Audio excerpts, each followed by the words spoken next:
చంద్రశేఖరరావు గారు ప్రతిపక్ష నాయకుడు అధ్యక్ష. ప్రతిపక్ష నాయకుడుగా ఇప్పటివరకు వారి శాసనసభకు వచ్చింది 2 సార్లు అధ్యక్ష. వారికి పోయిన డిసెంబర్ 23 నుంచి ఇప్పటి వరకు వారికి ఇచ్చిన జీతం అధ్యక్ష 57,84,124 రూపాయలు అధ్యక్ష.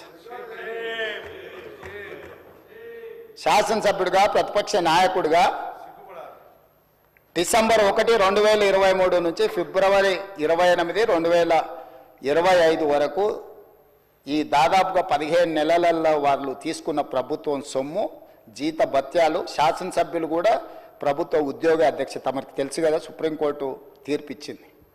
వారు 57,84,124 రూపాయలు జీత భత్యాలు తీసుకున్నారు అధ్యక్ష. 2 సార్లు ఇక్కడికి వచ్చింది, ఇప్పటి వరకు ఎక్కడికి వెళ్ళలేదు అధ్యక్ష. అధ్యక్ష, నేను ఒక మాట గుర్తు చేయదలుచుకున్నాను అధ్యక్ష. చాలా మాట్లాడింది, ఉండుంటే బాగుండేది, నేను అడుగుండేవాడిని. రోజా గారి ఇంటికి వెళ్ళి రొయ్యల పులుసు తిన్నది ఎవరు అధ్యక్ష? నేనా ఉత్తమ్ కుమార్ రెడ్డి గారు అధ్యక్ష? రోజా గారు ఒక్కసారి రొయ్యల పులుసు పెడితేనే తిని రాయలసీమను రతనాలసీమ చేసి వస్తాను చెప్పొచ్చిన మహానుభావుడు ఆయన.